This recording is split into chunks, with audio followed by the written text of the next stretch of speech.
sehat harus orang ya. diraih. Diraih, betul. Kita nggak boleh take it for granted. Ya. Tidak boleh semena-mena. Dan sehat tidak sakit itu sebenarnya standar. Dan yang lebih parah dari kita itu adalah masalahnya itu aja udah standar ya, sehat yang penting adalah tidak sakit gitu. Itu kan udah standar ya di bawah. Tapi yang lebih parah lagi kita salah paham bahwa ternyata kita sakit, tapi kita nggak tahu kalau kita sakit.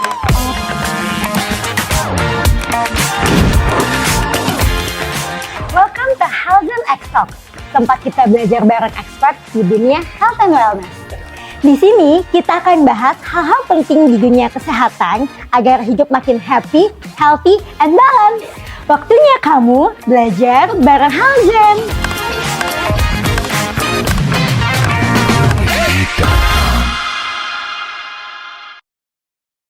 Kali ini sangat spesial karena kita berkunjung langsung ke tempatnya expert kita yaitu Rai Fitness, yaitu Biaja Rai. Halo Mbak, Halo terima kasih. semuanya. Halo teman-teman, panggilannya apa Mbak? Sesama Halzen. Oh, Sesama Halzen. Ya, Sesama Halzen. Sehat selalu, terima Sehat kasih udah selalu. mampir ke Bandung. Terima kasih. Ini cuacanya tuh mendukung banget. Mendukung. Karena dari kemarin kita disambut dengan hujan. Iya, Cocok banget sama aku yang lagi puasa. Jadi nggak kerasa gerahnya, nggak kerasa panasnya. Panas, ya. Sebelumnya Jadi sejuk. Betul, jadi sejuk. Kayak mandi tuh kayak males. Boleh. Tapi dia lagi mau tanya dong, gimana kabarnya sekarang? Ya, syukur baik. Ya, Kayak kita terima kasih. terakhir ketemu berapa bulan lalu, Iya. kita belajar tentang fisik. Iya, betul. Nah, kali ini kita belajar tentang mungkin lebih ke nutrisi, kemudian boleh. apa sih aja yang boleh. Iya, ini yang aku suka Tinggal dari belajar ditanyakan. karena ready buat ditanya apapun, gimana Iya. sebenarnya sesama Halzen pasti pengen tahu banyak apa itu yang diperluin selama bulan puasa ini, dari mulai makanannya, apa aja sih yang harus kita lakukan selama bulan puasa, dan apa nih tips and triknya biar kita tetap semangat. Ya, setuju. Nah, yang ngomong-ngomong puasa, aku tuh mungkin dari dulu udah sering puasa, cuma selalu ada momen-momen di mana aku tuh agak lemesnya, dia aja. Sebenarnya lebih sebelum ke menuju ke lemes aku ngantuk. Jadi sebelum menuju lemes kita ngantuk, lemes, kayak aduh, kadang-kadang juga nggak pusing, cuma nah gimana ya caranya biar aku tuh nggak lemas. Padahal aku coba buat makannya banyak, aku ngantuk banget. Aku makannya dikit, aku juga tetap lemes. Jadi aku tuh masih penasaran gimana ya caranya biar aku tuh tetap fit sepanjang hari, karena aku juga kerja. Jadi kalau ngantuk tidur di kantor kan nggak enak. Itu gimana ya caranya biar mungkin sesama Halzen juga pengen tahu apa sih yang nutrisi yang kita perluin biar kita tuh tetap fit, tetap semangat, paling nggak ngantuk, nggak lemes-lemes selama bulan puasa ini. Ya, baik. Jadi sekali lagi memang kita mesti paham dulu kalau secara teoretis. Karena tantangannya menjadi manusia itu adalah ketika kita salah paham sekalipun, kesalahpahaman yang menjadi persepsi kita, yang menjadi landasan persepsi kita, itu tentu dia yang akan menginstruksikan apapun kepada tubuh kita untuk beresponsi. Misalnya, saya jadi lapar, saya jadi ngantuk, saya jadi lemas, itu semua adalah kebenaran itu dipegang oleh badannya sendiri. Jadi kalau kita salah paham dan kita yakini itu, maka instruksinya akan sesuai dengan kesalahpahaman kita. Nah, tapi balik lagi, bisa gak seandainya kita merubah program daripada kepala kita tadi, sehingga merubah persepsi, sehingga jadi nanti instruksinya berubah juga, itu juga bisa gitu. Nah, tapi tentunya memang membutuhkan keterbukaan bagi kita untuk bilang, iya ya, karena ini sesuatu yang merugikan saya. Kalau saya mau kerja, masa saya jadi lemes, jadi ngantuk gitu kan. Nah, jadi kitanya sendiri punya kesadaran untuk kita bilang kayaknya ini nggak oke nih, saya harus merubah gimana caranya gitu. Tapi kalau kita yakin itu menganggap bahwa itu adalah yang namanya sebuah determinisme, atau bahkan dia menggunakan genetik determinisme, saya orangnya begitu gitu, kan membuat satu identifikasi dengan situasi itu, padahal sebenarnya ada istilah yang mengatakan selama hayat masih dikandung badan, maka badan punya aturan sendiri. Nah, kita adalah apa yang kita makan. Nah, dalam arti kalau yang kita makan buat badan melalui mulut, maka kualitas daripada kesehatan badan itu berpengaruh daripada apa yang dimasukkan ke dalam mulut. Nah, kebalikannya, kualitas daripada persepsi kita tergantung daripada apa yang kita makan juga, tapi melalui panca indera kita, Oke. Nah, jadi makanannya biasanya yang ada di dalam isi pikiran kita. Itu yang namanya data dan informasi. Nah, bayangin data dan informasinya ternyata tidak akurat dan salah. Nah, otomatis kalau salah makan jadi sakit perut, kalau salah dalam hal berpikir, itu namanya jadi sakit kepala. Satu sakit perut, yang satu sakit kepala. Ya. Nah, jadi sekali lagi teman-teman sekalian, jawabannya sederhana. Nomor satu, secara teoretis, dalam 1-2 hari atau 3 hari pertama itu terjadi namanya keto flu, di mana ketika kita memasuki bulan Ramadan, pada saat di mana jendela tidak makan kita, tadinya hanya cuma pada saat kita tidur, pada saat memejamkan mata 30% itu. Begitu bangun dari jam 6 pagi sampai jam 11 malam, itu kita kerjaannya makan terus, karena nggak ada aturan untuk tidak makan kan.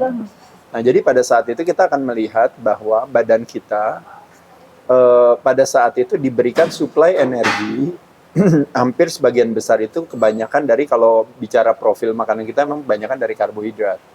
Nah, jadi makanya kenapa badan kita terjadi yang namanya ketergantungan terhadap karbo sebagai source of energy kita, sebagai sumber energi kita. Makanya disebut yang namanya carbo dependent.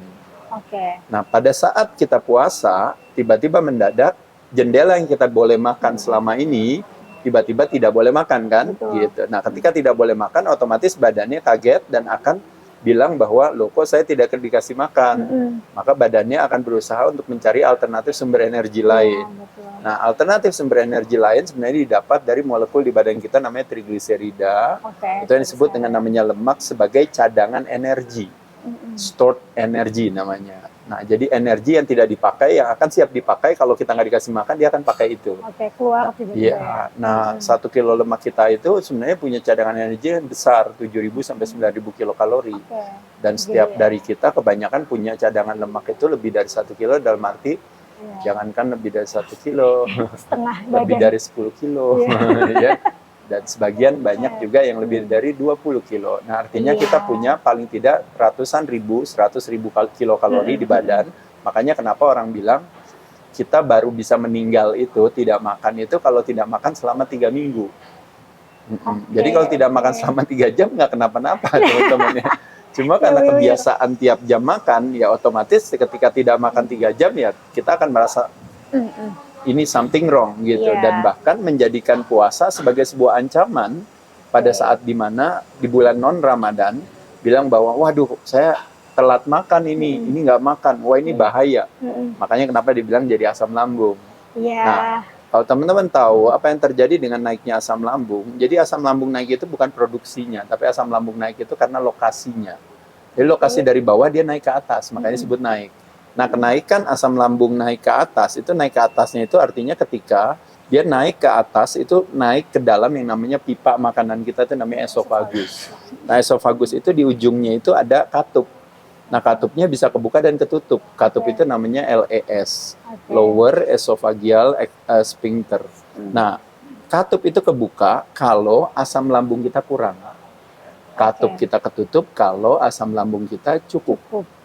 Nah, asam lambung kita itu disebut namanya hydrochloric acid. Nah, produksinya hanya bisa diproduksi oleh badan kita kalau kita berada di dalam ketenangan hati.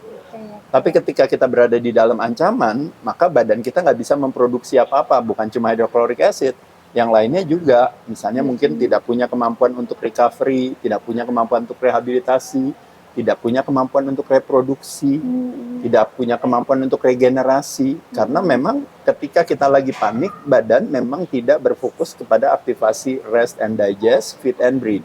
Tapi pada saat kita panik, badan berfokus kepada yang namanya fight or flight mode. Nah, makanya kenapa akhirnya terjadi muscle tension, tekanan darah tinggi, detak nadi tinggi, gula darahnya tinggi, kemampuan untuk menyerap vitamin dan mineral itu tidak optimal, termasuk juga kemampuan memproduksi hydrochloric acid tadi. Nah, jadi balik lagi teman-teman sekalian, persepsi mempengaruhi instruksi. Nah, ketika persepsinya bilang bahwa kalau saya tidak makan itu bahaya buat saya, maka otomatis asam lambung akan naik. Kalau tidak makan itu bahaya bagi saya, maka saya akan lemes. Nah, semuanya badannya akan diinstruksikan dengan pikiran kita sendiri. Waduh, ini lemes banget, saya nggak makan, biasanya saya harus makan. Waduh, saya ngantuk, kok ini apa. Jadi semuanya benar.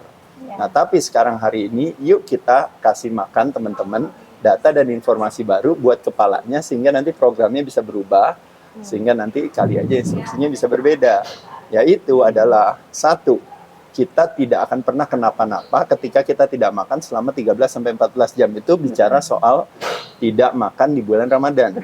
Jadi tidak kenapa-napa. Ya. Kedua, badan akan mencari alternatif sumber energi lain yang justru sebenarnya menguntungkan kita karena dia akan menggunakan lemak sebagai sumber tenaga. Apalagi kebanyakan dari teman-teman kepengen menurunkan kadar lemak. Dan lemak yang tinggi itu juga menjadi tuan rumah yang baik bagi sebuah kesakitan. Jadi teman-teman paham itu. Nah, jadi sekali lagi, makanya kenapa saya selalu bilang, justru Ramadan itu memberikan tidak hanya kebermanfaatan kesehatan secara keimanan, tapi juga secara keimunan. Itu karena tanpa kita sadari, kita menjadi tidak terpapar dengan berbagai racun yang kita masukkan. Si salah informasi dan data itu, atau si salah yang namanya racun yang karena fooding, mungkin karena smoking, mungkin karena drinking, mungkin karena drugging, mungkin karena makanan-makanan juga yang relate dengan mungkin bisa rekayasa genetik, bisa pestisida, bisa makanan-makanan olahan, gula yang berlebihan. Justru jendela makan kita mendadak menjadi 70% tidak makan. Makannya hanya tinggal 30%, di mana jendela makan kita sebenarnya hanya di antara jam 6 sampai jam 10 malam tadi. Gitu. Bahkan kalau seandainya teman-teman siasat mau di sahur hanya memasukkan protein saja atau serat, tidak memasukkan karbohidrat, maka pada saat itu teman-teman bisa mengoptimalkan di mana tidak terjadi kenaikan lonjakan gula darah sejak jam 10 malam sampai nanti baru ketemu lagi jam 6 sore besoknya. Jadi selama 20 jam itu nggak ketemu karbo, maka otomatis badan akan mencari alternatif sumber energi lain. Makanya kenapa saya katakan bulan Ramadan bisa dijadikan sebagai bulan bakar lemak. Nah, jadi teman-teman sekalian, yang mau saya sampaikan balik lagi ke pertanyaan yang sederhana tadi, soal istilahnya bahwa ternyata sebenarnya wajar teman-teman kalau seandainya pada saat dimana kita di hari pertama atau maksimal sampai 7 hari pertama, di minggu pertama itu terjadi yang namanya lemas, terjadi yang namanya lapar, terjadi yang namanya ngantuk. Itu yang disebut dengan namanya keto flu. Karena badan kita sedang switching alternatif sumber energi, beradaptasi dia untuk yang tadinya menggunakan lemak, tadinya menggunakan karbo sebagai sumber tenaga, from carbo dependent to fat adapted. From carbo dependent, tergantung sama karbo, dia beradaptasi untuk mencari alternatif sumber energi lain, yaitu dari lemak. Dan kehebatannya kalau dia pakai lemak sebagai sumber tenaga, maka gula darah kita stabil. Makanya kenapa di minggu kedua, minggu ketiga, dan selanjutnya menjadi lebih biasa dan lebih mudah. Bahkan teman-teman bisa juga kadang-kadang sahurnya hanya cuma minum doang, nggak makan, dan bisa terus lanjut. Puasanya bukan cuma 13-14 jam. Puasanya bisa lebih dari 20 jam itu teman-teman sekalian. Dan teman-teman tidak merasa kenapa-napa. Nah, itu yang saya katakan tadi gitu. Jadi mesti bersabar dan juga terbuka untuk melihat bahwa kalau seandainya saya menginstruksikan badan saya dilandasi oleh yang namanya ketakutan, kecemasan, ancaman, itu nggak memberikan kebaikan bagi diri kita gitu. Menang dalam perdebatan tapi kalah dalam kesehatan. Menang dalam perdebatan tapi kalah dalam performa penampilan, atau misalnya performa dalam hal kekuatan, dalam stamina dan sebagainya. Nah, itu bukan ide baik gitu. Nah, jadi sekali lagi teman-teman sekalian, secara teoretis justru makanya kenapa kaum muslimin dan muslimah itu bisa menjalankan ibadah puasa di bulan Ramadan setiap tahunnya. Kan bayangin kalau seandainya nggak makan itu bahaya. Mestinya zaman dulu mungkin budaya bulan Ramadan hanya berlaku cuma setahun, 2 tahun, 5 tahun. Karena orang akan bilang bahwa, wah ternyata kaum muslimin dan muslimah di seluruh dunia sejak bulan Ramadan akhirnya produktivitas menurun, akhirnya semua pada kesakitan, akhirnya semua pada asam lambung naik. Tapi yang terjadi kebalikannya. Yang terjadi kebalikannya adalah bahwa ternyata malah lebih optimal lagi gitu. Termasuk juga otak kita, kalau teman-teman tahu, dia sebenarnya lebih senang untuk tergantung dengan menggunakan yang namanya ketone body sebagai source of energy dibandingkan dengan gula. Gitu. Kebutuhan gula, kalau seandainya saya nggak bisa mikir kalau belum dapat karbo, itu tuh karena pikiran kesalahpahaman kita tadi. Kalau kita beneran bisa berkomunikasi sama otak kita akan bilang saya lebih senang dapatnya dari keton, 75% kalau bisa dari lemak, bukan 25% yang dari karbo gitu.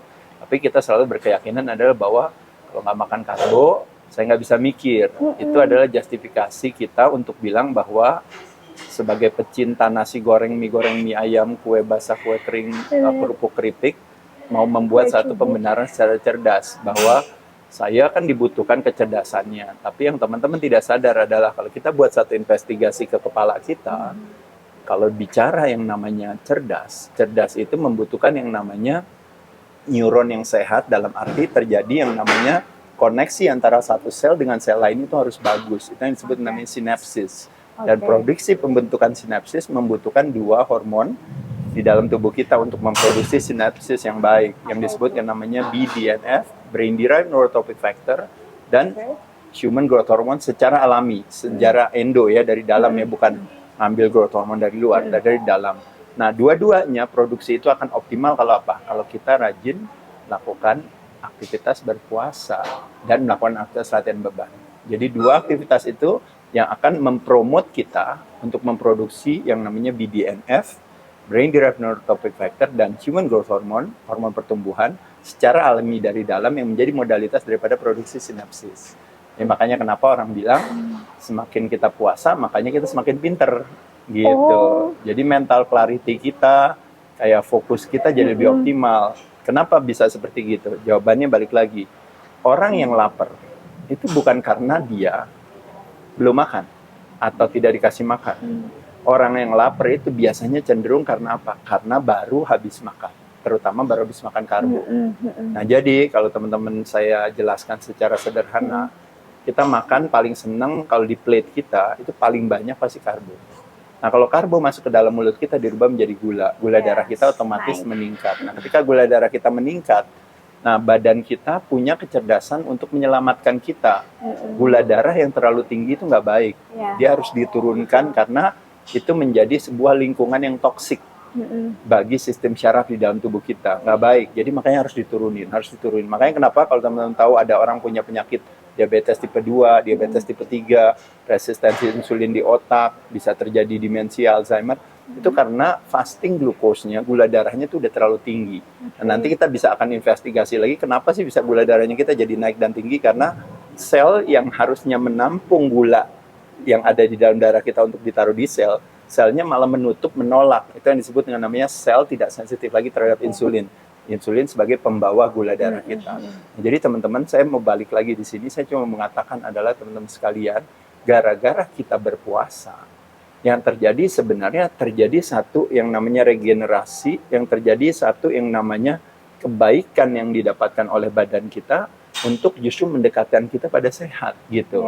Nah, tapi teman-teman salah paham gitu, beranggapan adalah bahwa sehat itu adalah harus makan banyak gitu. Nah, yang terjadi adalah justru malah sebaliknya, dengan tidak terpapar dengan yang namanya keracunan dan sebagainya, makanya badan kita pada saat dimana gula darahnya diturunkan, pada saat itu makanya kenapa terjadilah yang namanya kestabilan energi tersebut. Tapi teman-teman kita lihat di sini, kenapa setiap kali kita lapar terus, jadi gula darah naik diturunkan ke baseline, itu ke 90-100 mg per desiliter darah. Nah, jadi semakin kita makan karbonya semakin tinggi, terutama pada saat sahur, hanya nunggu 1,5 jam itu, otomatis dia akan diturunkan ke bawah. Nah, penurunan itu semakin tinggi gula darahnya, berarti semakin curam turunnya. Nah, kecuraman turunnya itu adalah yang memberikan yang namanya instruksi yang lebih kencang lagi kepada diri kita untuk apa? Untuk lemas, untuk lapar, dan untuk ngantuk. Nah, jadi itu yang makanya saya katakan tadi. Nah, kalau tidak ada di bulan Ramadan, setelah jam 7 kita makan, setengah 10 kita mulai ngantuk dan mau makan, beruntung ada yang namanya coffee break jam 10, makanya kenapa akhirnya kita naik lagi gula darahnya. Ketika gula darahnya naik lagi, diturunin lagi di jam setengah 12, tapi untungnya ada makan siang, makanya naik lagi gula darahnya. Diturunkan lagi habis makan siang, makanya kenapa pada ngantuk, tapi karena ada yang namanya coffee break di jam 3, makanya dinaikkan lagi gula darahnya. Dan begitu pun juga terakhir di jam 5, kita masih sempat pergi ke Kopi Kenangan dan kawan-kawan, gula darahnya naik lagi, dan pada saat itulah setelah kemacetan lalu lintas dan pulang di rumah, ketika gula darahnya turun, udah saatnya makan malam, naikin lagi, dan pada saat itu waktunya kita bisa tidur. Makanya itu sehari-hari seperti itu. Tapi kalau kita buat satu investigasi, yang harusnya gula darahnya normal, rata, stabil, ini tidak stabil, terjadi yang namanya roller coaster energi. Dan roller coaster energi itu konsekuensinya adalah apa? Kalori surplus, di mana akhirnya konsumsi makanan kita jadi lebih banyak karena naik turun. Padahal pola natural harusnya naik atau turunnya hanya cuma 2 kali. Tapi ini naik turunnya bisa berkali-kali, bisa 6 kali, bahkan lebih dari 6 kali. Nah itulah makanya kenapa pada saat di bulan Ramadan, roller coaster energi tidak terjadi. Nah pertanyaannya teman-teman sekalian, loh Mas Ade, kalau seandainya saya makan gula darahnya naik, kan diturunkan oleh insulin melalui pankreas kita, melalui beta sel untuk diturunkan. Nah pada saat penurunan yang curam itu yang membuat kita jadi kepengen makan. Nah harusnya kalau sekarang makanya kenapa saya jadi lemes ini, itu kan gara-gara bukankah kebalikannya terjadi yang namanya hipoglikemia. Dimana kalau saya nggak makan kan berarti gula darahnya turun ke bawah dong. Nah itu kan bahaya juga. Hyperglikemia dan hipoglikemia bukankah dua-dua hal yang berbahaya? Tapi jawabannya sederhana. Badan kita terlalu cerdas untuk bisa dibohongi dengan situasi tersebut. Karena apa? Karena badan kita pinter. Makanya tubuh manusia itu begitu sempurnanya. It's the most sophisticated gadget in the whole world. Begitu gula darah naik melalui beta sel, dia kirim insulin buat turunin gula darah. Begitu gula darah yang turun pada saat di bulan Ramadan, dia ngapain? Dia melalui alfa selnya, dia merilis hormon yang namanya glukagon. Glukagon untuk menaikkan gula darah. Nah, makanya kenapa pada saat puasa, kortisol hadir, glukagon juga hadir. Karena nggak dikasih makan, kortisol hadir. Kortisol nggak dikasih makan, dia hadir, glukagon naikin gula darahnya. Terus di bulan Ramadan dikatakan, ayo semua teman-teman, ayo tetap produktif, ayo tetap gerak. Dia bilang, loh orang saya nggak dikasih makan kok malah bergerak. Akhirnya hadir yang namanya hormon kaget. Itu namanya adrenalin. It's a hormone of urgency. Adrenalin hadir juga di sana. Atau noradrenalin. Atau yang dikenal dengan namanya epinefrin. Dia hadir juga. Habis itu katanya bilang gini, oh kalau puasa berarti kalau gitu saya pakai otot saya aja buat dipecah untuk kasih saya energi. Kata badannya enak aja. Kamu memang puasanya lewat dari 36 jam. Kamu kan puasa paling cuma 12-13 jam. Nggak bisa, ototnya tetap ditahan, kamu pakai lemak aja. Nah, jadi pada saat itu diproduksilah si human growth hormone untuk menjaga, untuk mempertahankan si ototnya juga. Is a muscle sparing spare hormone. Nah, jadi human growth hormone hadir di situ, hormon urgensi hadir karena disuruh produktif terus hadir, yaitu adalah adrenalin, noradrenalin, epinefrin hadir. Lalu glukagon hadir buat jagain supaya tidak terjadi hipoglikemia. Dan kortisol hadir karena nggak dikasih makan karena di bulan Ramadan. Nah, keempat hormon ini itu yang disebut dengan namanya kumpulan daripada hormon stres yang kita ciptakan by design.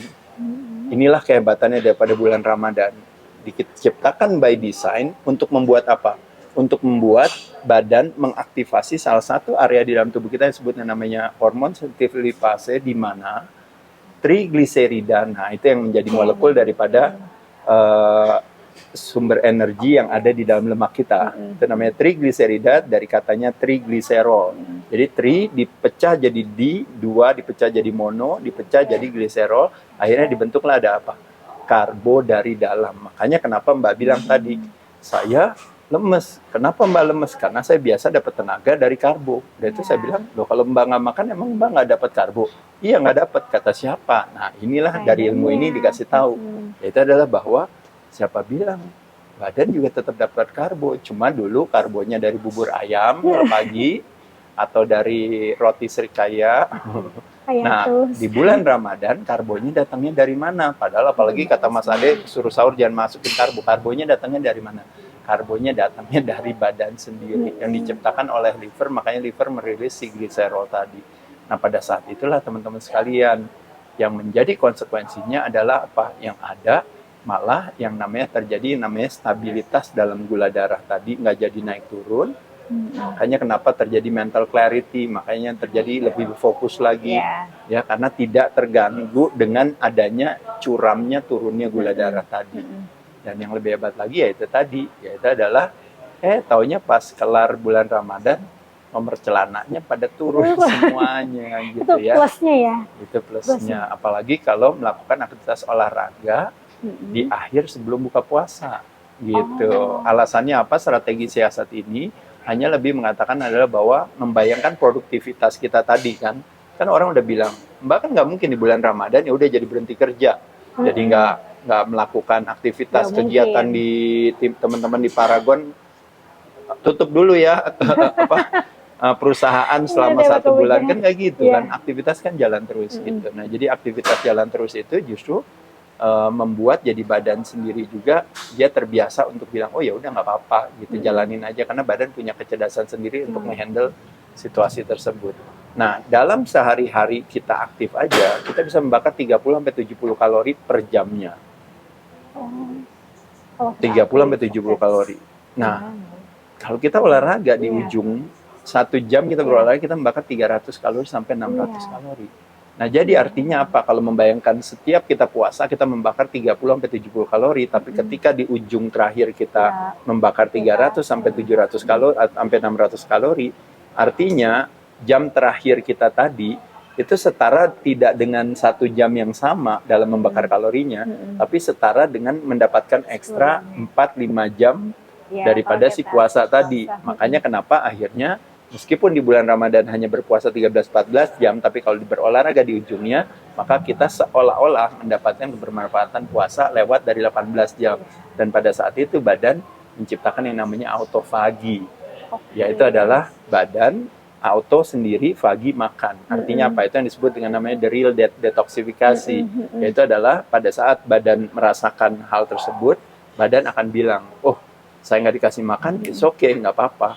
Saya akan mencari apa? Mencari segala hal di badan anak ini, atau di orang ini, atau di mas ini, atau di mbak ini, sel-sel yang buruk, sel-sel yang rusak, sel-sel yang tua, sel-sel yang sudah tidak terpakai, saya akan kumpulkan, itu yang disebut namanya autofagosum, dimasukkan ke dalam area yang namanya daur ulang, itu yang disebut namanya lisosom, untuk dibikin material baru untuk kita jadi punya kekuatan baru dari dalam. Makanya diciptakan essential amino acid baru, mungkin fatty acid baru dan sebagainya. Hanya dari tubuh kita sendiri, begitu cerdasnya. Makanya kenapa saya katakan tadi, teman-teman sekalian, justru membayangkan, mengasosiasikan bulan Ramadan, puasa di bulan Ramadan sebagai sebuah ibadah. Nah, apa yang menjadi ganjaran daripada kalau kita rajin melakukan ibadah? Menjadi ganjaran hanyalah kebaikan dan kesehatan. Iya, aku setuju. Berarti emang sebenarnya pada saat bulan puasa justru ketika kita puasa ya sebenarnya, ketika kita puasa seluruh bagian yang kita tuh expect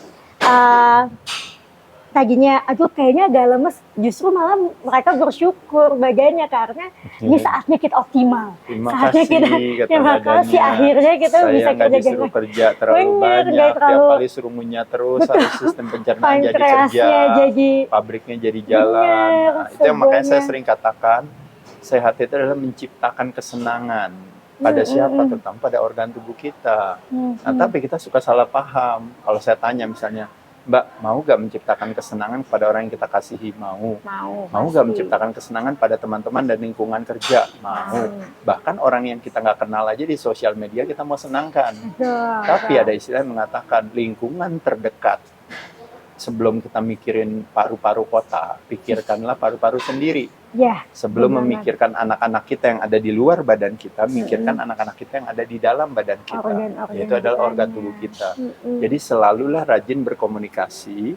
Setiap kali saya masukkan sesuatu ke badan atau memikirkan sesuatu daripada panca indera kita tanya sama badan kita, Siap. kamu nggak apa-apa gak? Gitu. Siap. benar, Problemnya benar. adalah ketika Oke. kita ngerokok, kita bilang kita seneng.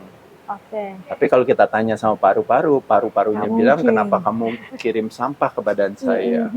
Ketika kita makan makanan dengan makanan olahan, dengan banyak mungkin toxicity atau racun dan sebagainya, kalau kita tanya sama sungai kehidupan kita, darah kita, pembuluh darah kita, kamu nggak apa-apa gak? Yang ada, loh ini terjadi namanya peradangan di pembuluh darah Iya. sebagai responsinya. Pada saat itulah teman-teman tahu, wah kayak gitu ya. Dan makanya pada saat dimana terjadi peradangan, makanya pada saat itu badan menciptakan ketidakseimbangan, itu namanya dis-ease. Nah kan dis tidak is seimbang. Iya. Ketidakseimbangan gara-gara perilaku kita, akhirnya badan berusaha untuk dengan cerdas menciptakan keseimbangan baru dengan cara apa? Oh, masnya ngerokok tadi kasih nikotin masuk ke dalam darah. Ya otomatis apa? Livernya harus mengirim apa? Kolesterol untuk menjadi anti peradangan tadi. Nah, makanya giliran kolesterolnya hadir datang dan akhirnya LDL-nya tinggi. Tapi Yang disalahin kan adalah si kolesterolnya. Kolesterolnya. Makanya yang ada malah makan obat menurunkan kolesterol. Nah, itu makanya kenapa hati-hati dengan angka-angka indikator yang sebenarnya hanya sebuah simbol dan reminder.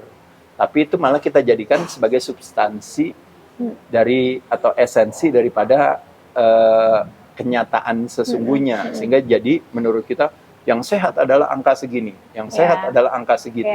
Padahal kalau kita boleh jujur sekarang, berarti orang-orang yang sukses di Indonesia dalam hal misalnya mungkin teman-teman di Paragon sebagai perusahaan sukses, mungkin ada teman-teman lain sukses sebagai pengusaha, ada yang sukses sebagai apa lagi gitu ya dalam berkarya.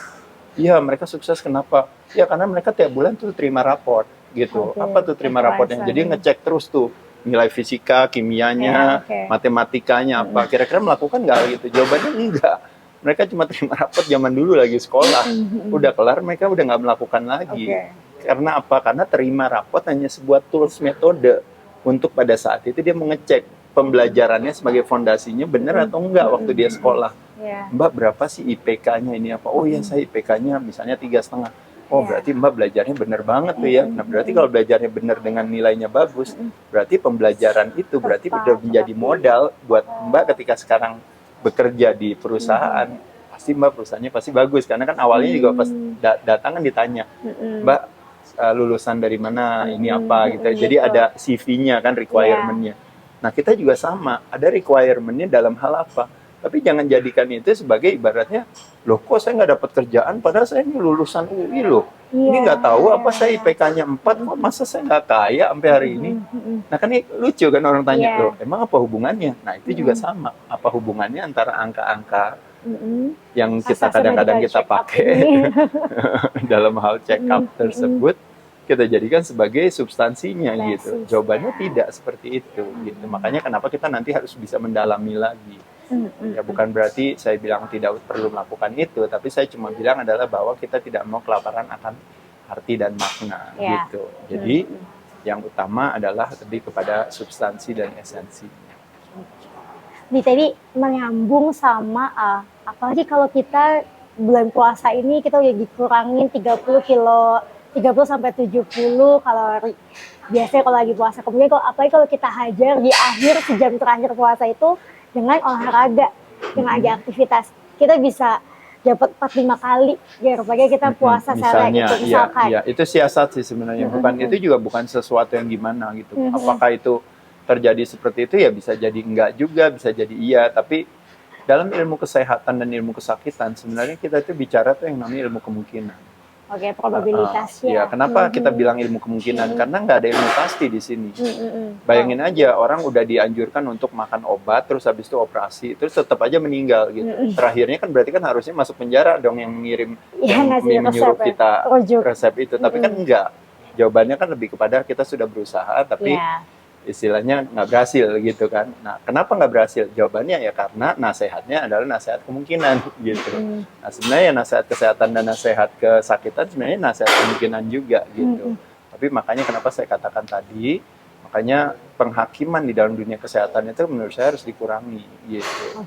Tapi yang terjadi karena mungkin balik lagi ya, mungkin karena unsur lain gitu, bisa jadi karena politis atau bisa jadi karena apa, masing-masing merasa nasihatnya lebih penting daripada yang lain dan merasa mungkin lebih resmi, jadi yang tidak resmi dianggap yang salah gitu dan sebagainya. Tapi pada kenyataannya badan kita punya kecerdasan sendiri untuk mencari alternatif, istilahnya siasat untuk kalau seandainya saya nggak bisa gini berarti saya harus gimana gitu. Makanya kenapa teman-teman sekalian ya, ada satu hal yang saya bisa katakan sama teman-teman sekalian, kalau semakin kita jarang terpapar dengan keracunan, semakin sensitif kita untuk bisa punya kemampuan mendengarkan tubuh kita. Nah, contoh paling gampang gini aja, misalnya, Mbak bisa tahu perasaan Mbak kayak gimana. Misalnya Mbak bilang, aduh iya nih saya lagi sedih, oh iya saya lagi senang, oh saya lagi gundah, oh saya lagi bersyukur, lagi apapun ya. Tapi ketika Mbak dikasih paparan toxicity dalam hal ini adalah alkohol, ketika Mbak mabok, saya tanya apa juga, jawabnya pasti ngaco. Benar nggak? Betul kan? Kayak gitu kan? Nah, semakin Mbak nggak terpapar dengan alkohol, apalagi yang berlebihan, Mbak masih bisa lebih punya kesadaran untuk menjawab sesuatu yang lebih benar, kan betul nggak kayak gitu? Betul. Nah, cuma kali ini kita berbicara paparan bukan di dalam alkohol, tapi paparan dalam hal apa? Dalam itu tadi, dalam hal fooding, dalam hal smoking, dalam hal drinking, dalam hal drugging, itu semua kita udah masuk semua. Makanya kenapa ketika terjadi paparan tersebut, makanya kadang-kadang kemampuan kita untuk mendengarkan badan tuh makin susah. Iya, Gitu. udah kebiasaan Iya. sama hari-hari yang tadi diceritain kan naik turunnya aja, emang kita jadinya ketergantungan sama apa yang terjadi gitu. Nah, aku mau tanya kalau misalkan kita olahraga pada saat bulan puasa ini, kira-kira apa sih olahraga yang seperti apa yang dianjurkan biar kita tetap sehat, kita juga enggak yang cuma kerja pulang yang penting. Ya, sebenarnya kalau olahraga secara umum, kalau kita bilang olahraga terbagi dua kan, melatih kekuatan otot jantung itu namanya cardio exercise, melatih kekuatan otot rangka itu namanya resistance training. Nah, kalau cardio exercise, salah satu kelebihannya kalau seandainya kita itu memang stay aktif, itu bisa kita dapatkan dari yang namanya non-exercise activity thermogenesis atau NEAT. Yaitu adalah Mbak bilang, oh saya daripada naik lift, saya naik turun tangga deh. Kebetulan kalau di kantor kadang-kadang kan orang suka males, disuruh kemana-kemana, udah nggak mau diem aja di meja. Tapi kalau kita aktif gerak, ini apa kan juga kita bagus. Belum kadang-kadang kalau misalnya kita dikasih assignment, tugas harus pergi keluar kemana, otomatis kan gerak terus. Iya, betul. Nah, belum kalau kita juga traveling, ya kalau teman-teman ya, pernah nggak tuh traveling? Kayak Mbak disuruh ke jalan kaki terbang, sih. Soekarno-Hatta, Terminal 3, gate-nya 28. Nah, itu buru-buru. ya itu artinya udah kebayang bahwa kita akan terpapar dengan aktivitas cardio exercise di mana-mana gitu. Betul. Nah, itu makanya kenapa saya katakan kayak juga banyak orang bilang, oh iya langkah 11.000, 10.000, 15.000 atau lebih dari 15.000 per hari itu salah satu strategi yang baik. Nah, tapi kembali lagi memang salah satu aktivitas yang underapresiasi, makanya kenapa saya bilang coba pay attention terhadap hal tersebut, difokuskan atau diprioritaskan, itu adalah latihan beban. Karena latihan beban kita tidak terpapar kecuali kalau kita memang kuli bangunan atau mungkin sesuatu yang memang kerjaan tiap hari ngangkat-ngangkat. Tapi kebanyakan teman-teman kan banyak di kantor, banyak di apa gitu ya.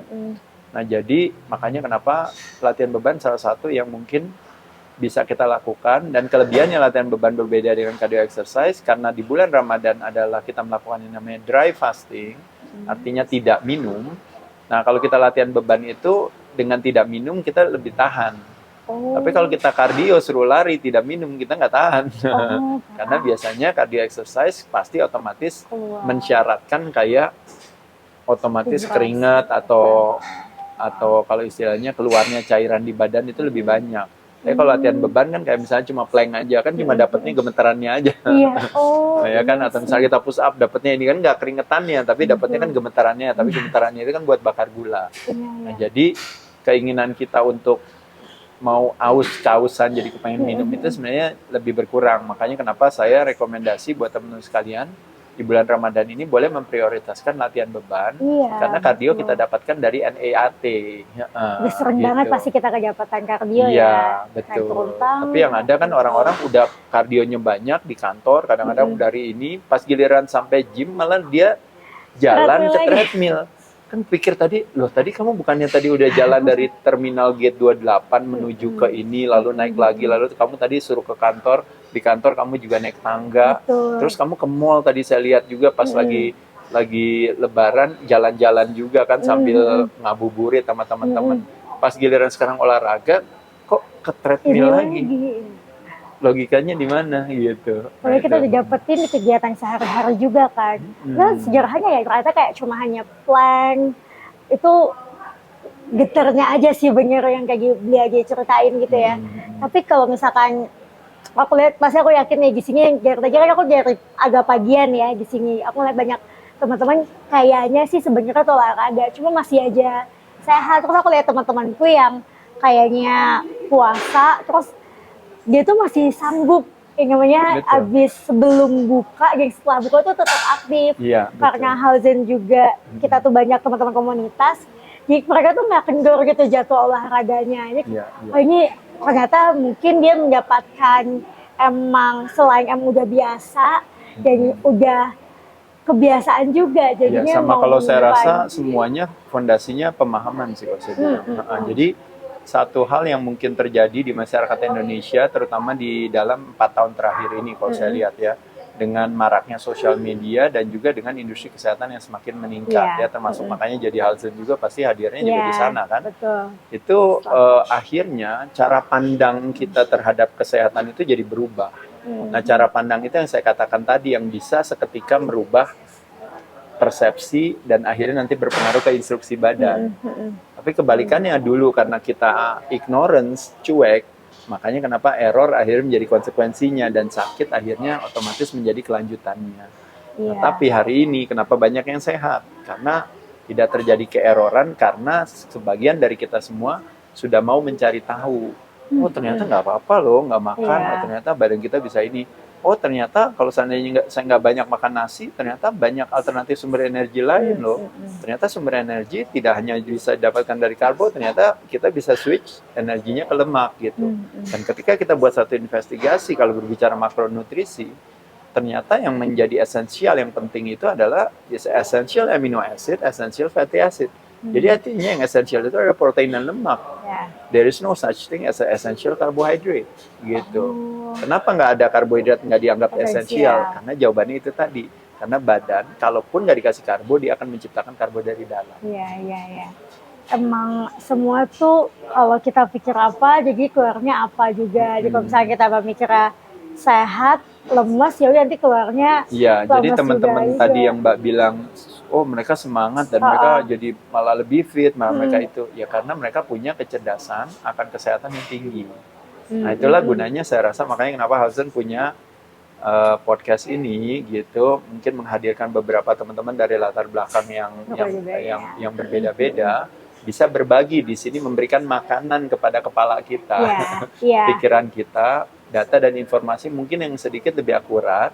Sehingga nanti data itu kalau seandainya kita ambil, siapa tahu daripada teman-teman Halzen semua ya, apa tadi namanya, sesama Halzen. Ya, sesama Halzen, teman-teman bisa punya kayak ibaratnya kita lagi lemes lah, dikasih makanannya nih bernutrisi tinggi sekali, wah jadi fit. Nah ini juga sama, data dan informasi yang bernutrisi tinggi gitu dikasih. Nah siapa tahu jadi teman-teman jadi oh ya ngerti gitu ya. Kadang-kadang teman-teman suka merasa rugi, aduh saya kerja dari tadi berdiri terus sih ini apa, tapi padahal kalau pikir-pikir loh bukankah saya jadi untung malah jadi ya gitu. Wah saya dari tadi malah kerja disuruh jalan ke sana sini, kamu enak tuh cuma duduk aja di sini nggak ngapa-ngapain, nggak disuruh bos, saya yang disuruh bos mesti jalan-jalan. Saya pikir-pikir itu bukankah jalan-jalan malah saya jadi lebih fit ya gitu. Padahal sebenarnya yang diuntungkan yang lebih sibuk itu ya daripada yang cuma di belakang meja aja. Wah kamu udah kehabisan martabak manisnya, padahal yang diuntungkan yang nggak makan. Tapi yang makan dia pikir dia yang untung gitu. Karena secara di hati, di otak sama di badan tuh mungkin kayaknya suka kontradiksi kan. Kayak di hatinya pengen, tapi padahal badannya butuhnya yang mana yang gitu. Lain, betul. Makanya kenapa disebut dengan namanya health dari akar kata whole, itu terjadi yang namanya sinergis gitu antara membayangkan tubuh kita itu adalah seperti mobil yang memiliki 4 roda. Jadi ada roda badan, ada roda pikiran, ada roda emosi, dan ada roda life energy. Nah makanya kenapa itu semua yang sering terjadi, badannya mintanya apa tapi pikirannya kemana. Pikirannya salah paham, kalau badan nggak bisa salah paham, badan hanya akan bilang bahwa oh saya dikasih ketidakseimbangan dari perilaku kamu, saya akan menciptakan keseimbangan baru. Tapi waktu badan menciptakan keseimbangan baru, dari dis-ease itu tadi diciptakan homeostatis, nah keseimbangan baru dengan gula darah naik, tekanan darah naik, kolesterol naik, itu malah diberikan terminologi oleh kita sebagai terminologi yang melemahkan hati, dianggap sebagai penyakitan. Padahal kalau kita bilang orang yang penyakitan sebenarnya harus bersyukur, kenapa? Karena belum mati. Karena kalau orang mati pasti nggak penyakitan kan, karena emang udah meninggal. Gitu. Tapi ketika kita penyakitan, artinya sebenarnya kita masih dikasih chances, kesempatan. Nah, apa yang kita lakukan dengan kesempatan kita berpenyakitan itu? Jawabannya adalah, instead of saya fokus kepada ujung permasalahan, saya fokus kepada akar permasalahan. Akar permasalahan adalah merubah perilaku saya. Ujung permasalahan adalah menekan gejala. Makanya kenapa medikasi penting, intervensi medis penting untuk menekan gejala. Jadi kalau pusing ya dibantuin dulu. Kalau sakit perut ya dibantuin dulu. Tapi setelah dibantuin, makanya kenapa medikasi itu selalu ada pesan dokter kepada pasien yang tidak pernah didengar oleh pasiennya. Yaitu adalah apa? Udah saya kasih obat lo ya, udah saya operasi lo ya, udah saya bantu lo intervensi medis hadir. Bapak, Ibu saatnya untuk merubah perilaku. Tapi dianya nggak ubah perilaku, yang ada ya udah tenang. Nanti ada dokter kan. Betul. Wah tenang, nanti ada obat. Wah tenang, nanti Benar. ada operasi. Makanya kenapa saya katakan tadi, bahayanya kita ketika kita punya uang atau posesi yang banyak, akhirnya budaya kita untuk membuat yang namanya smart excuse tadi semakin cerdas kita lakukan. Karena kita bilang saya mampu kok belinya. Iya. Tapi ketika kita nggak mampu belinya, akhirnya kita bilang gimana caranya saya menekan ujung permasalahan. Ah udahlah saya nggak punya uang, ya udah mendingan saya fokus aja kepada akar permasalahan. Mendingan saya berhenti aja deh ngerokok. Udah deh saya mulai olahraga, udah deh saya lebih baik puasa, udah deh sekarang saya karbonya saya kurangin, udah deh kalau sekarang kalau bisa saya konsumsi makanan-makanan yang alami.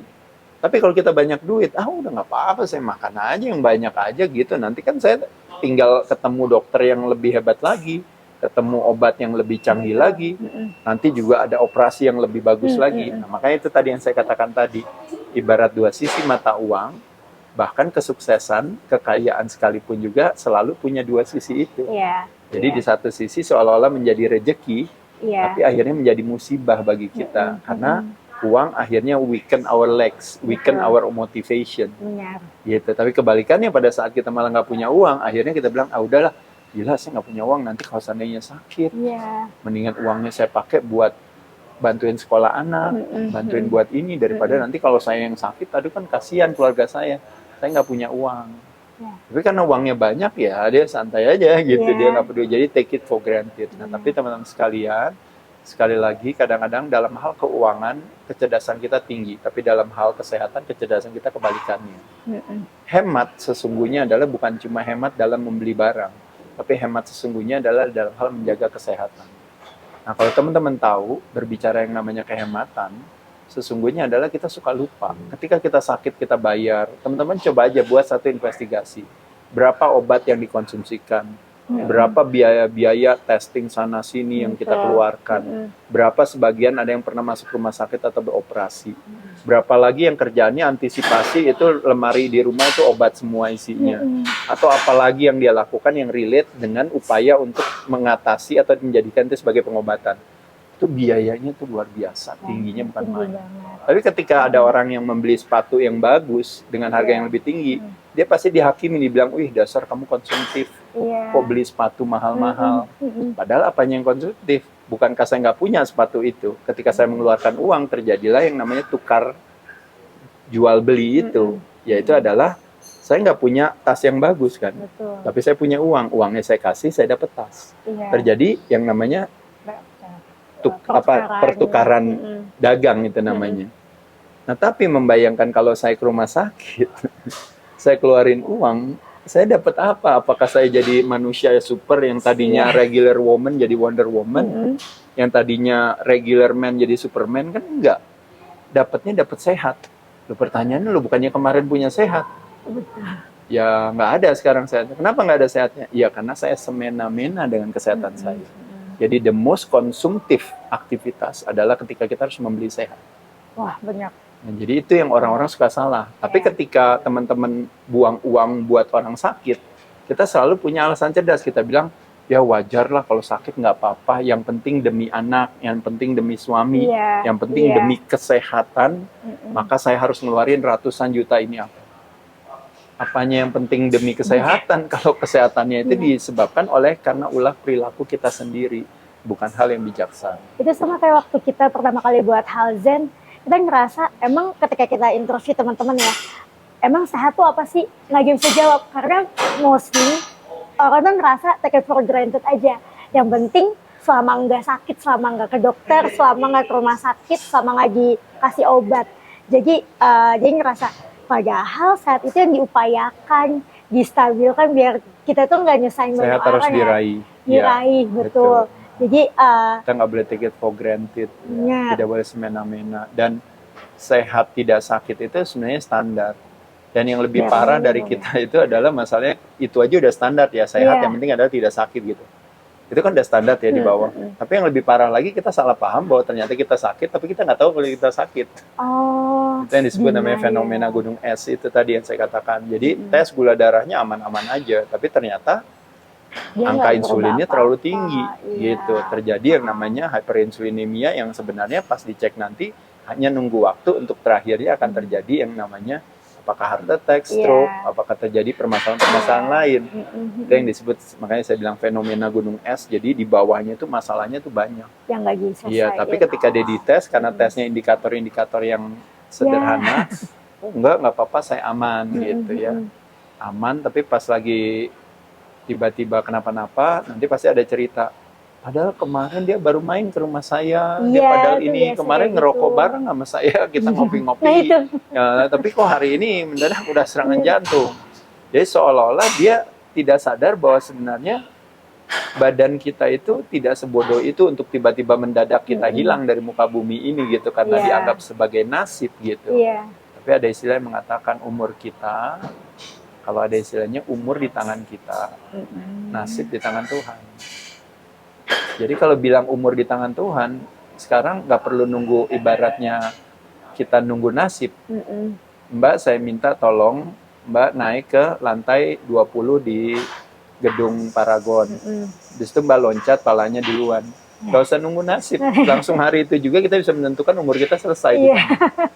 Maksudnya gitu. Ya, ini bukan omongan saya, tapi omongan Pak Tepong, sahabat saya.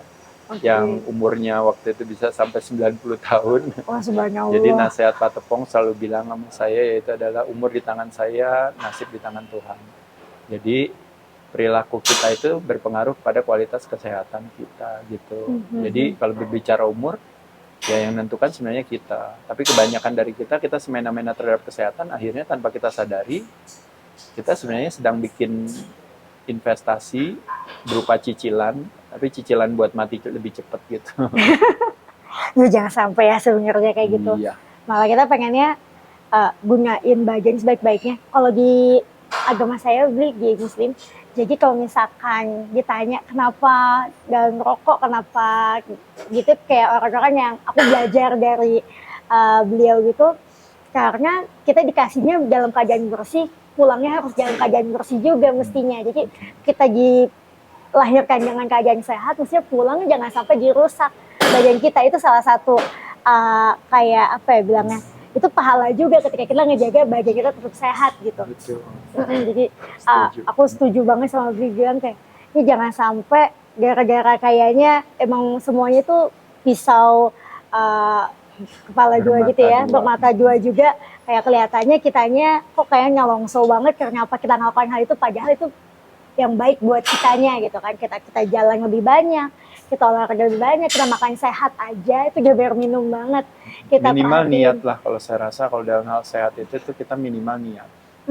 Jadi niat punya sehat, karena setiap era kehidupan gitu, setiap generasi itu punya challenges atau tantangannya masing-masing. Mau sehat tapi kita lagi dijajah oleh Belanda gitu, disuruh sana sini. Atau mau sehat tapi kita lagi dijajah oleh Jepang, lagi disuruh kerja rodi, harus bikin rel kereta api di mana gitu ya. Atau mau sehat kita lagi banyak permasalahan di dalam negeri pada saat itu tahun 1965, urusan politik gitu.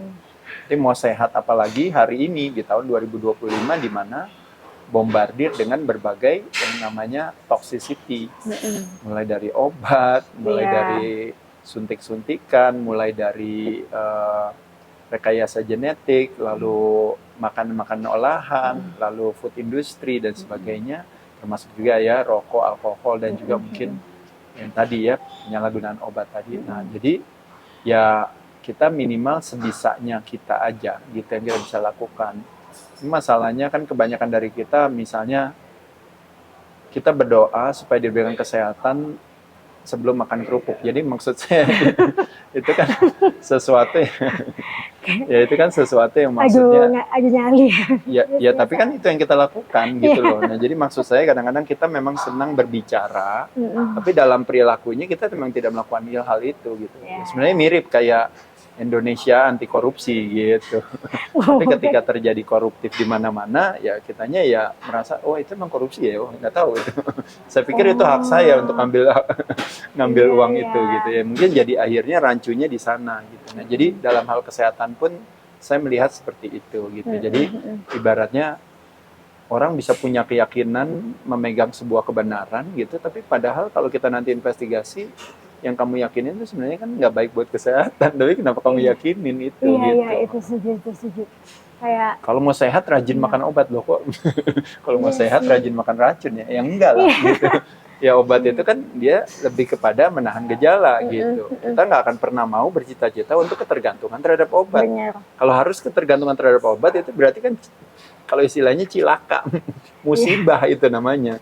Tapi jangan dipelintir dengan dijadikan sebagai yang penting rajin makan obat kalau mau sehat. Nah, kan jadi berubah gitu. Nah, itu yang kayak gitu yang saya katakan tadi gitu ya. Jadi salah paham itu hampir di mana-mana. Ya, kesalahpahaman.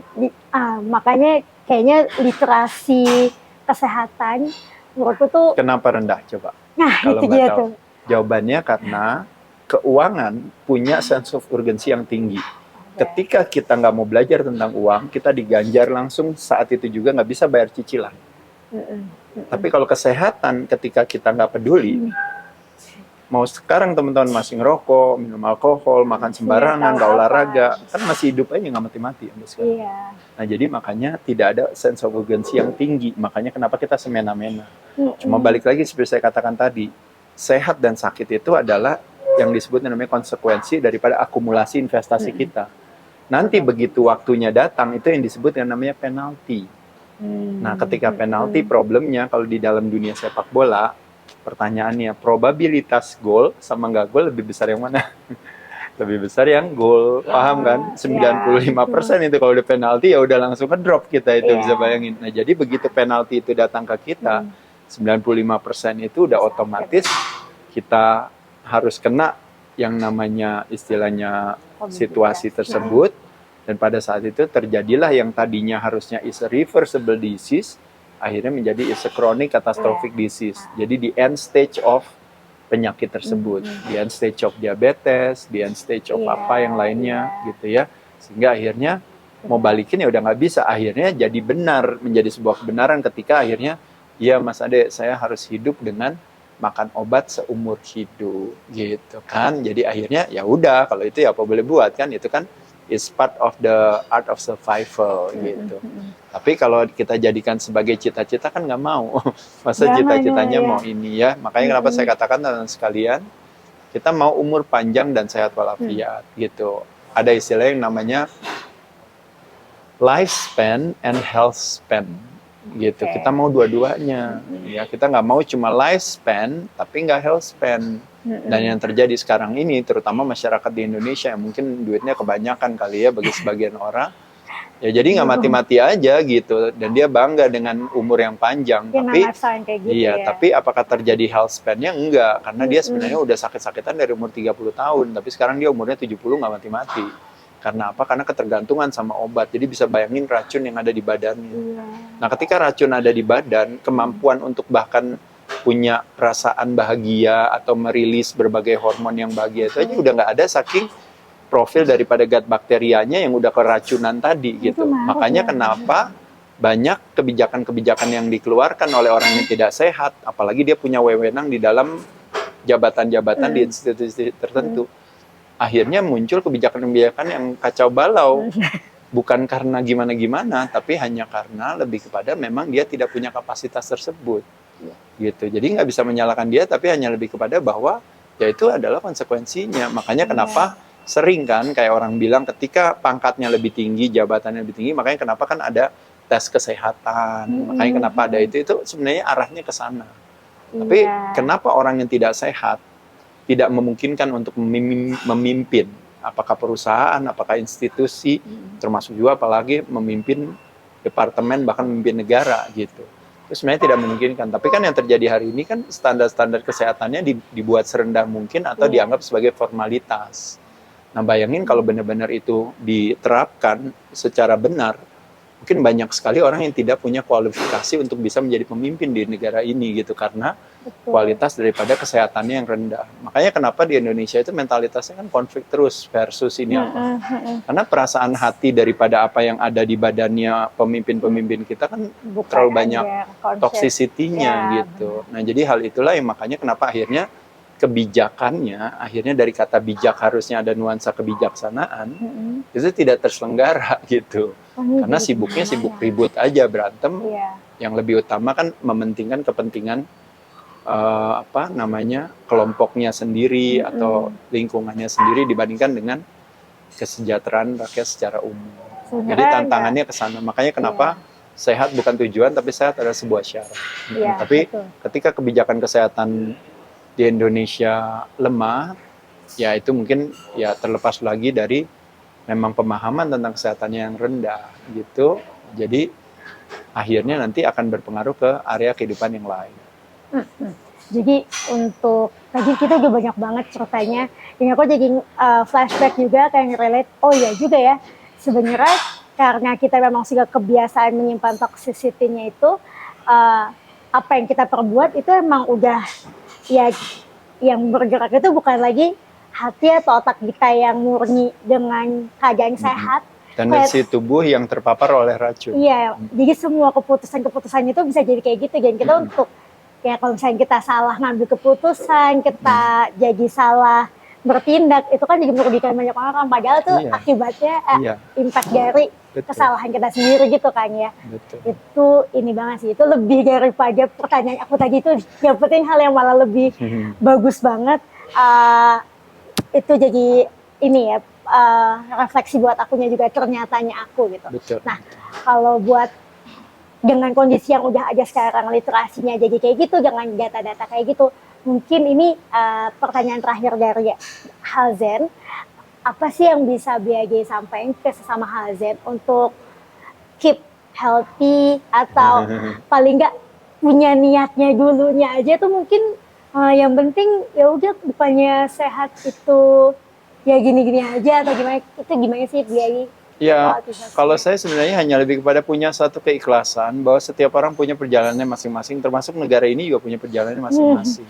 Kalau kita harus jatuh dulu sebagai sebuah pembelajaran untuk kita jadi lebih kuat, kenapa tidak ya kita harus jalani gitu. Nah jadi teacher won't appear when the student not ready. Pembelajaran tidak akan hadir kalau kita belum siap untuk menjadi murid untuk mau belajar. Nah jadi memaksakan orang untuk ayo belajar, ayo sehat, ayo ini apa, saya rasa nggak memungkinkan. Saya juga nggak bisa. Tapi sesuai kapasitas saya hanya melakukan sesuatu yang saya mampu aja. Misalnya sekarang punya YouTube sendiri channel, misalnya si Dunia Adorai, atau mungkin melalui Instagramnya, atau mungkin melalui kegiatan-kegiatan di mana saya diundang, mungkin di podcast seperti ini, atau mungkin di seminar-seminar oleh perusahaan. Saya bersyukur untuk bisa berbagi di sana gitu. Tapi kalaupun juga masih tidak banyak orang yang menangkap atau mendapatkan kebermanfaatan, ya balik lagi saya katakan tadi kan istilahnya ya memang itu memang perjalanannya masing-masing gitu ya. Karena kalau kita ngotot dan ngoyo itu nggak memungkinkan gitu. Karena bagi saya if I have to choose to be right or to be kind, saya akan memilih choose to be kind. Karena kalau choose to be right, apa yang saya anggap benar bisa jadi menjadi kesalahan.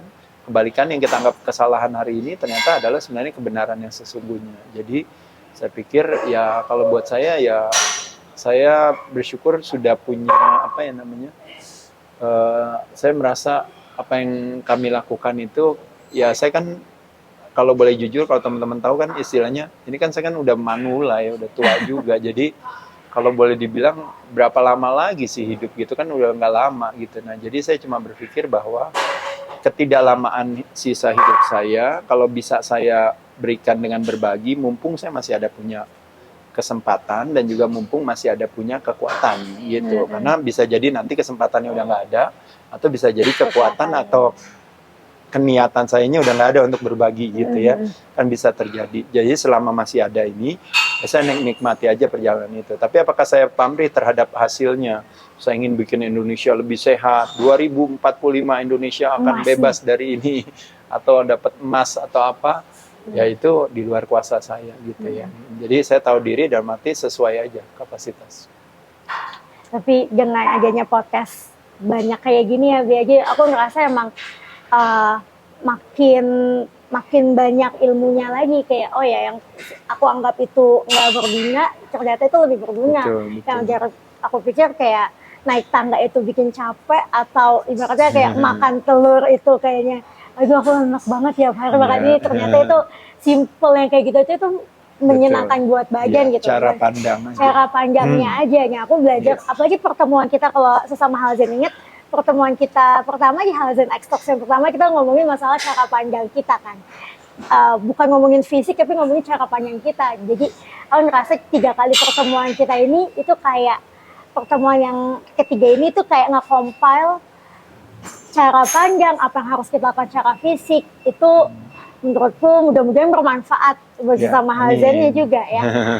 Karena kalau aku sendiri yang tiap minggu ngeliatin tipsnya Beli Adik sesama Halzen di Instagram, itu selalu ada lagi pelajaran baru, dan kayaknya banyak banget teman-teman yang juga wah ini nggak pernah nih aku dapetin di pelajaran olahraga kayak gimana kayak gitu. Jadi emang mudah-mudahan emang semuanya juga berimpact kepada dirinya dia sendiri ya. Gitu. Amin. Oke.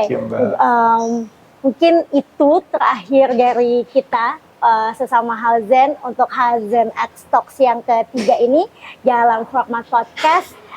Kita udah belajar banyak banget.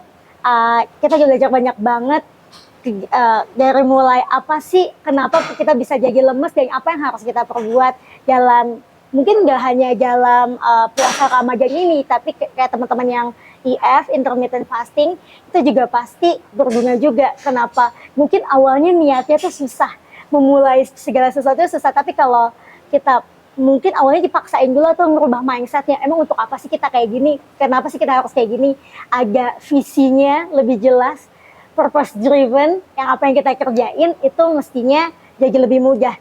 Dan bagian kita pun itu pinter banget kok guys. Bagian kita itu memang segitu diciptakannya dengan gadget yang paling bagus yang tadi Bega sampaikan. Percaya sama bagiannya, dengerin apa yang bagiannya butuhin. Kalau emang kita udah harus bergerak nih, kita kurang bergerak, kita harus stres, ya udah itu emang kita perbanyak lagi nih dengerin bahasa tubuhnya. Dengan cara apa biar kita bisa ngomong sama bagian kita. Kalau yang Bega sampaikan tadi, ya udah kita jangan banyakin masukin toksik ke dalam badan kita. Dari mulai pikiran, makanan, kegiatan, semuanya itu jadi satu kumpulannya. Emang badan kita lama-lama ya detox sendiri, bukan cuma minum jus, tapi emang semuanya.